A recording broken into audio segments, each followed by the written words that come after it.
Somda manager adu Jake amadi Rosigi manakta changsinduna Sir, Madam, thokhribising asi ekhuigi mall asina cheksinba watpadagini. Maram asina Sir amadi Madam na dressing adu selection tawbada yamna kaihankre.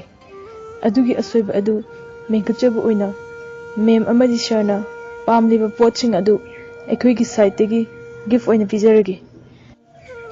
Rosidi thokhribising adu pura mangni. Manager aduna Rahul gi mateng panggadra hairaga onsinduna Rahul da oina kutna fawba thaba aduda mahakti karino thokliba adu haibasi kari amata khangkiba natri. Manager aduna mall aduda yauriba attendant amada sign tawduna Jake amadi Rosina khalamba dressing adu yomsinnabagidamak hairami madugi mathakta Rosigi su akhanaba gift ama semnabagidamak attendant aduda yathang pirami. Manager aduna pumnamak yomba loiraba matung gift adu Rosida khusinaduna Madam warubino akhoina cheksinba watpadagi mem hoina shopping tawbada ayetpa kaya thokre sigise amukta loksinbiu. Rosidi manager aduna tawriba mataw adu ingakna adumak yengduna lay tanja asida Jake na pirakliba adu lauraduna Rosida posting adu amuk kolhanli. Jake magi nupigi mataw adu ubada nofe tawduna yengjari makhoi ani adu mall adudagi thorakli. Manager adu Jake na nofe tawraga satkiba aduda ngasai makhai makokta maigi sing ama pubagum tawramba adu pukning ingthakri. Ngaihaki mamangdani mall adugi chairperson na phone tawduna hairakibado Nangi mall aduda karigumba mana pot laiba matamda ayet apan pirabadi Nangi imung manung pumnamak amata lemna tharoi Nangi karisu leitraba mall macha aduna maram oiraga karigumba aigi whole business pumba thingjinkrabadi nang hana ain hatkani hairaduna sauna phone da hairakibado. Chairman aduna misak adu kanhano haiba hairaktrabasu mahak asamba mi amadi oiramlaroi haiba mahak na khangi maram asina thinthaba tawda mahak masamak mafam aduda lakibani. Somda Rosie pot chaising adu koladuna mathanta ngakna haujikido soira jala Rahul di tawkita ngambani natraga moigi manager do misak onana khanlura jala hayeng amuk police laklaga aikoi phaba lakladi hairaduna Jake ta mamit ani adu khangye yengjari. Jake na Nungciba hena khanjilunuda hojik Rahul da tawriba adu magi sakti utnaba honabani ngasagi manager aduna haibagi matung inadi Rahul gi mapagi share adu mall aduda yamna yawba mande aduga Rahul na tawriba aduga hairabadi mall adu magi makhada leibagumani adugi sumatakta akai atoi kaya thopani na manager aduna sauduna tawbu orangani yamna hena khanjaluranu hayengdi nangsu thabak chakadaba orangani lao hayengi awat apa hana yengdurasi hairaduna makhoi ani chapminnakri. Nongnaladuna Rosie imung manungi thabak pumba loisilamlaba matung sak thonglamlaga mahakti thabak chatkre. Rosie hotel da mi lakpa oktok oksin tawba maramna pung 9 nangnaba chatli adubu Jake ti pung 8 makhai nangnaba chatkadaba oibana madi ngaihak mayumda leithahori. Jake thabak adu chatki haina tholakpa matam aduda mahaki phone adu ring laki. Jake phone adudagi mamaida yengladuna phone adu yamna tanna paikhatli. Hello, kai lere? Phone adu tawragliba misak aduna. Jake, ai noigi ahangsingna hatkidawreni. Nangbu khara thuna halaknaba tawro. Somda nangi mating pangbra haibabu aigi nupiga loina kainadore. Nang baba thuna laktrabadi noigi ahangsingda nangi lefaba adu aina soidana haidoklagani. Hairaduna sauna wakalai. Jake na nipa aduna hairakliba adu karisu thoksaba tawda. Kaino adu nangi na thongnatro. Anil aigi nungsibi thengnari. Ai thuna tha anisigi manungda laknaba honarage. Ai sida lei habisi hek haidoaba. Nangna numidang aduda tawkibado. Nangna yam nungsijariba Christina adum yore. Nang aduna fabra haibdo khalu. Hairamlaga Jake phone adu kakthatli. Anil somda kapteda khai. Numit adugi numidangi partida mahakna yu adu hejina thaklamdrabadi Jake na ngasi mabu sijina ningba mawongda sijinariba asi ngamlam loidabani khalladuna prok saktuna adumuk lairi. Somdana Rosina thabak yauriba 5-star hotel aduda. Rosina hotel adu yarupa matamda ngarang numidangda duty takiba Jenita makoi staff khaigi dress hongpham ka aduda mathanta tasinduna kaplaga lerami.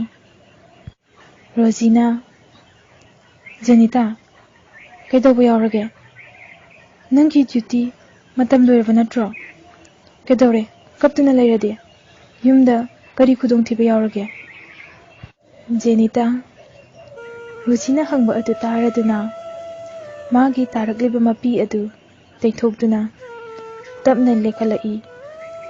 Lekhalakpa matamda Jenitagi segairiba furit adu amadi mamaida tariba dagsing adu ure.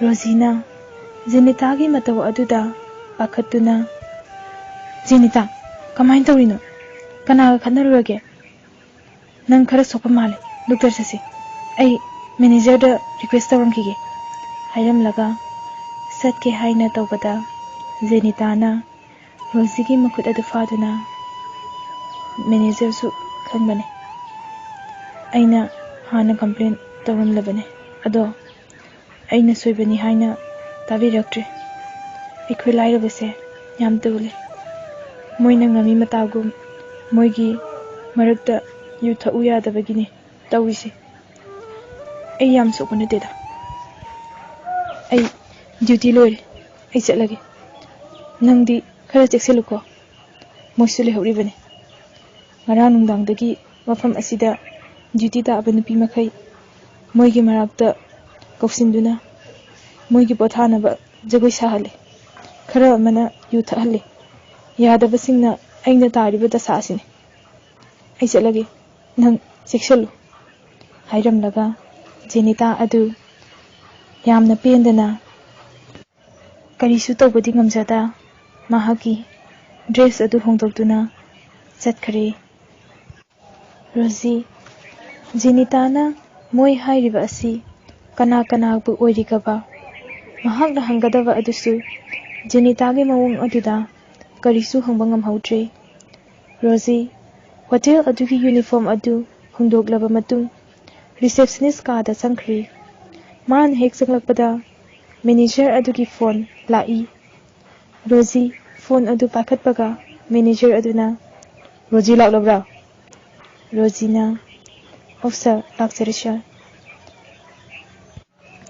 Manager settle now. Fare nang room number 73 da amta chalo moi mi khara wada male ado khara di chekselu paisa paiba tawgita ngamba macha masu ngaktani moi ga khana jainaru ganuko aduga moi do pung 9:30 faubatang reservation tauramani aduna reservation adusu makha tana tokidra haibadu hanglau masi hairamlaba matung Sital phone adu kakhri Rosie di hotel adu hanadagi paisa paiba masa masu kayagi punphamni haibadu munna khangba maramna karisu khanjilude Sital na hairakpagi matung inna mahal room number 73 da lakli aduga thongi ring adu kingi manung lomdagi thong adu Priya na hangdori Priya paisa da sopa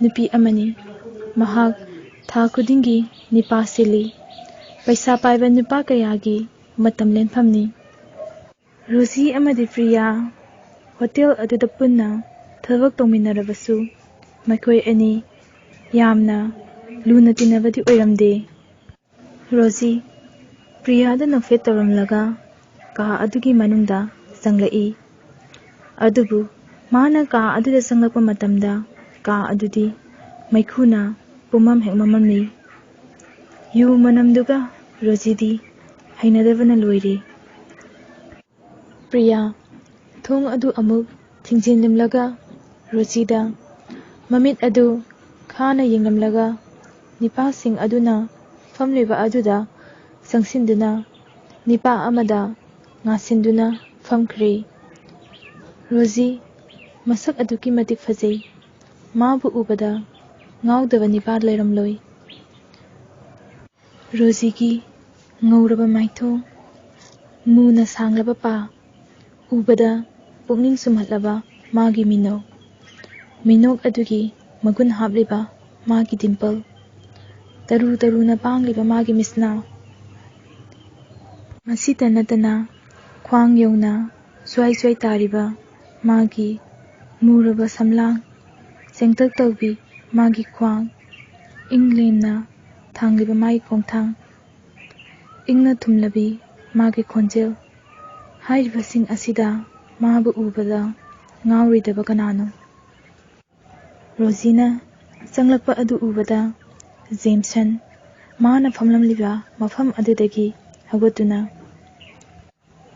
mayam noina ngairpa mido laklei Razia udaba kuire nangbu nungairibo yumdasu nangdi lairamdre adugi mafam asida ekhoi mayam nang unaba laklini thabakpu aduk chang naidadi kamai tawni natrani matang mayam hairaduna Rosie bu karimnari Rosie wang hanglakliba adu maga pukminadaba magi mama atumbigi masanupa Jameson oiramba aduda saukivana loiri adubu thabak mafam oivana nafet tawraga sorry sir mi onaramale ai Rosie nachade sir hoigi reservation asi pung 9:30 faubatangi oiramale sarna songi reservation asi makhatana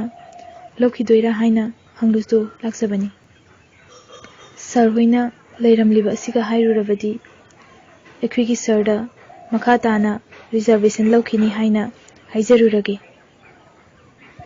masi hairamlaga Rosie thoke haina hek torakpa aduda Rosie ki khudang adu nipa amana amu tap launa faraduna karino sister yam thuna chalaga hairo ngarangdagi sister lakpa yamna wana ngaijaragli sister se ekhoina kuina udabanara kaino masak yamna fajaba hengalamene ngihak wari batai tokisi kaino Rosie mabu fariba nipa asi kanano haiba masak sapsana khangi maram asina Rosie saurap tawna Dennis kuthado nang egi inaw nupagumani aduma mafataba wakhan khangano mamangdasu ai kayara khan haikraba nadra aise nangi mari matani nang aibu hosik phawba nasi ni khanba ngamjibra Rosie masi hairaba matung fariba makut adu fatlauna kanthui